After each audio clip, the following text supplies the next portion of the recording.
প্রচণ্ড গরমের কারণে যদি ঢিলা গেঞ্জি পরিধান করি তাহলেও কি আল্লাহ লানত বর্ষিত হবে? উজু করার সময় বেসিনে পা ধোয়া কি ঠিক? গোপন অঙ্গে হাত লাগলে উজু থাকে কি না? গোসল করার পর পুরনো উজু করার প্রয়োজনীয়তা আছে কিনা? নামাজের সময় মোবাইলে চোখ গেলে কি নামাজ হবে? ছোট বালতি থেকে পানি না ঢেলে পানির মধ্যে হাত দিয়ে উজু করা যাবে কি না? ডান হাতে খাবার গ্রহণের সময় প্রয়োজনে কি বাম হাতে পানি পান করা যাবে? আমার পরিপূর্ণ বয়স হচ্ছে, আমি বিয়ে করতে চাই, এখন আমার পরিবারকে কিভাবে বলতে পারি পরামর্শ চাই? অন্য ধর্মের লোকদের কি বাসা ভাড়া দেওয়া যাবে? সুদের টাকা দিয়ে তৈরি করা বাড়িতে আমল করলে আমল কি কবুল হবে? নখপালিশ লাগিয়ে নামাজ পড়লে নামাজ হবে কিনা? কারো থেকে ঋণ নিলে যার থেকে ঋণ নিয়েছি ওই ব্যক্তিকে পরবর্তীতে খুঁজে না পেলে করণীয় কি? কিবলার দিকে পা দিয়ে শোয়া যাবে কিনা? মহিলাদের ভাঙতি রোজা কি স্বামীর অনুমতি ছাড়া রাখা যাবে? মুয়াজ ইনসান আপনি জানতে চেয়েছেন, সুদের টাকা দিয়ে তৈরি করা বাড়িতে আমল করলে আমল কি কবুল হবে? সুদের টাকা দিয়ে তৈরি করা বাড়িতে যদি আমল করেন তাহলে আমল কবুল হবে না, বিষয়টি কিন্তু সেরকম নয়। ধরুন সুদের টাকা দিয়ে আরেকজন বাড়ি করেছে, আপনি সেখানে আমল করেছেন, তো আপনার আমল কবুল হওয়ার সাথে ওইটার কোনো সম্পর্ক নেই। সালমা বেগম জানতে চেয়েছেন, মহিলাদের ভাঙতি রোজা কি স্বামীর অনুমতি ছাড়া রাখা যাবে? স্বামীর অনুমতি ছাড়া রাখা যাবে না। স্বামী যদি বলো যে হ্যাঁ রাখতে পারে, আর যদি স্বামী বাসায় থাকেন তাহলে সেক্ষেত্রে স্বামীর অনুমতি নিয়ে তারপরে রাখা উচিত। ভাঙতি রোজা যেগুলো, এগুলো তো ফরজ রোজা, কিন্তু ওই দিন রাখাটা তো আপনার জন্য ফরজ নয়, অতএব দিনটা নির্দিষ্ট করার ক্ষেত্রে তার সম্মতি নিয়ে করা উচিত।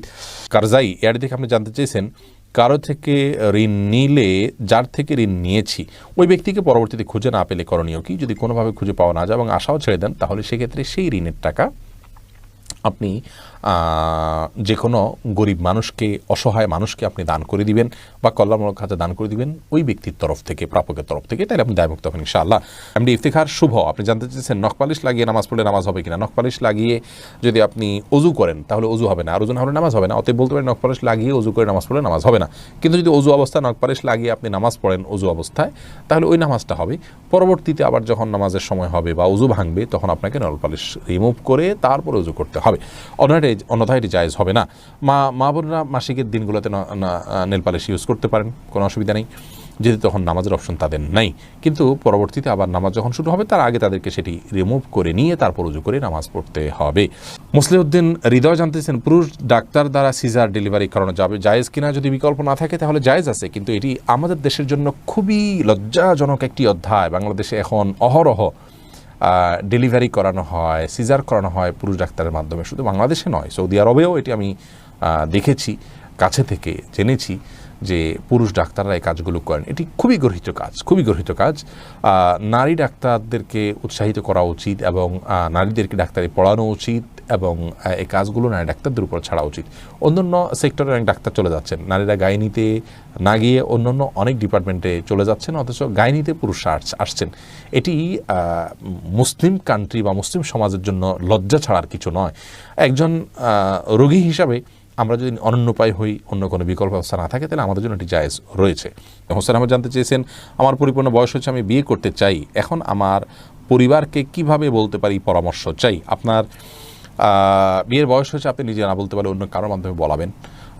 এই জন্য তো গোটা পরিবারকে দিনের পথে আনার জন্য আগে চেষ্টা করতে হয়। তারা যখন দিন বুঝবেন তখন তাদের সব কিছু বোঝানো সম্ভব হবে কোরআন এবং হাদিসের আলোকে।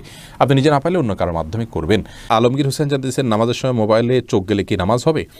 নামাজ হয়ে যাবে, কিন্তু এটি নামাজের মানকে অনেকখানি নিচে নামিয়ে দিবে। মোবাইল এর দিকে চোখ যাওয়া উচিত নয়, বরং নামাজের সময় সিজদার জায়গায় চোখ থাকা উচিত। নামাজের দিকে অন্যদিকে মন যেতে পারে সেই বিষয়গুলোকে সরিয়ে ফেলা উচিত নামাজের আগেই। মোবাইলকে এমন জায়গায় রাখা উচিত নয়। নবী সাল্লাল্লাহু আলাইহি ওয়াসাল্লামকে একবার একটা কাপড় দেওয়া হলো নামাজ পড়ার জন্য, সেখানে কিছু চিত্র ইত্যাদি অঙ্কন করা ছিল, হয়তো গাছপালার চিত্র বা এরকম হালাল কোনো চিত্র ছিল। নামাজ পড়ে তিনি তারপরে বলেছেন, এই কাপড় সরাও, স্বচ্ছ বা ফ্রেশ কোনো কাপড় আনো, যাতে করে মনোযোগ নষ্ট না হয়। আল্লাহর সাথে কথোপকথনের সময় আপনার অন্যদিকে মনোযোগ দিলে, আপনি কারোর সাথে কথা বলছেন, সেখানে যদি আপনার অন্যদিকে মন থাকে তাহলে সে যেরকম অভদ্রতা, অসৌজন্যতা, এটা মহান সৃষ্টিকর্তার সাথে কত বেশি অভদ্রতা এবং অসৌজন্যতা হবে সেটা বলাই বাহুল্য। এস আলম আপনি আইডি থেকে জানতে চেয়েছেন, গোপন অঙ্গে হাত লাগলে উজু থাকে কি না? আমাদের দেশে উলামায়ে কেরামের মতে, বাহানাই মতে উলামায়ে কেরামের মতে গোপন অঙ্গে হাত লাগলে উজু ভাঙবে না। তবে আরবিন স্কলাররা, সৌদি আরবের উলামায়ে কেরাম, তাদের মতে গোপন অঙ্গে হাত লাগলে উজু ভেঙে যাবে, যেহেতু আপনার একটি হাদিস রয়েছে যে মানমাসা জাকারাহু ফালিয়াতাওয়াদ্দা, এই জন্য তারা হাত লাগলে বলতে কাপড়ের উপর দিয়ে নয়, সরাসরি যদি কেউ স্পর্শ করে তারা ওটাকে ওযু ভঙ্গের কারণ হিসাবে উল্লেখ করেন। অতএব সেই জায়গা থেকে এটা ওযু ভঙ্গের কারণ তাদের মতে, আমাদের উলামায়ে মতে এটি ওযু ভঙ্গের কারণ। আপনি ফারজানা সুলতান, আপনি জানতেছেন কিবলার দিকে পা দিয়ে শোয়া যাবে কিনা। কিবলার দিকে পা দিয়ে শোয়ার ব্যাপারে কোনো হাদিসে নিষেধাজ্ঞা সরাসরি নাই, তারপরও ওইদিকে কেবলা রয়েছে, সেই জায়গা থেকে কেবলার প্রতি শ্রদ্ধার জায়গা থেকে কেউ যদি দিকে পা না দেন ভালো, কিন্তু এটাকে হারাম বলা বা নাজায়েজ বলা বা গুনাহের কারণ বলার কোনো সুযোগ নেই, যেহেতু কোন হাদিসে এই বিষয়ে কোনো নিষেধাজ্ঞা নেই। শিখা ইসলাম, আপনি জানতেছেন 3 পিস পরে নামাজ পড়ি, পা দেখা যায়, মোজা পরে নামাজ পড়লে কি হবে? পায়ের পাতা ঢাকতে হবে কিনা মেয়েদের নামাজের জন্য মধ্যে এটা নিয়ে মত পার্থক্য আছে। অনেক উলামায়ে কেরাম এটাকে শর্ত করেছেন।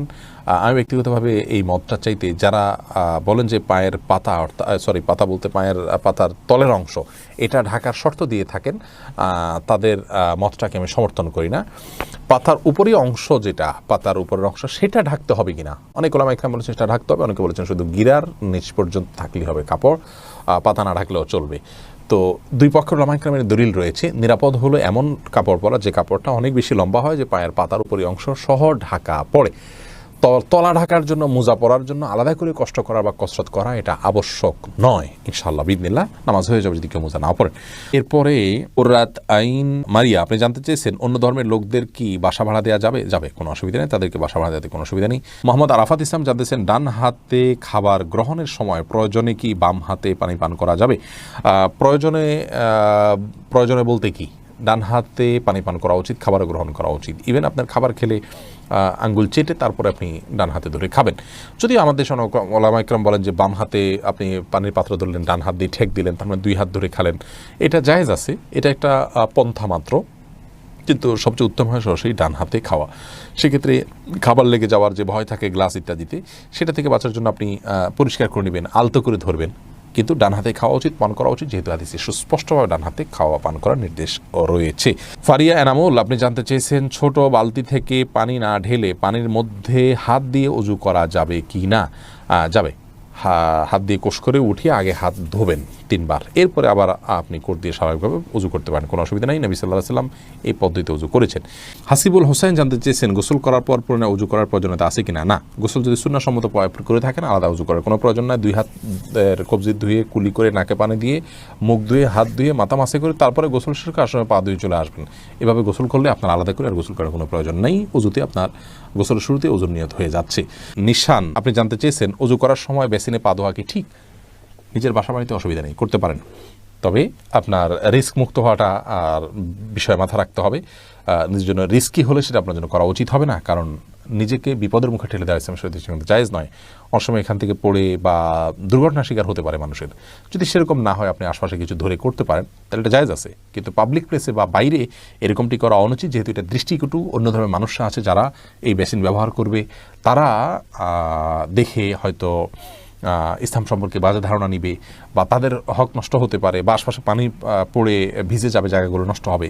সেই জায়গা থেকে পাবলিক প্লেসে এমনটি না করা উচিত, কিন্তু করলে ওযু হয়ে যাবে। ফারজানা রহমান শারমিন জানতে চেয়েছেন প্রচণ্ড গরমের কারণে যদি ঢিলা গেঞ্জি পরিধান করি তাহলেও কি আল্লাহ লানত বর্ষিত হবে? এবং ফারজানা, যদি বাসা বাড়িতে আপনি পড়েন তাহলে তো আল্লাহ লানত বর্ষিত হওয়ার কোনো প্রশ্নই ওঠে না, যদি গায়ে মহারামের সামনে এসে পড়ে না যান আপনি, বা সেটা পরার পর উপর দিয়ে পাতলা না পরে নেন, যাতে আপনার সৌন্দর্য প্রকাশিত না হয় গায়ে মাহারামদের সাথে। এরকম যদি চলেন তাহলে কোনো অসুবিধা নেই বাসা বাড়িতে। আর বাসা বাড়ির বাইরে যদি আপনি যান তাহলে সেক্ষেত্রে বোরকার নিচে যদি আপনি এ ধরনের পোশাক পরেন কোনো অসুবিধা নেই ইনশাআল্লাহ বিইذনিল্লাহ।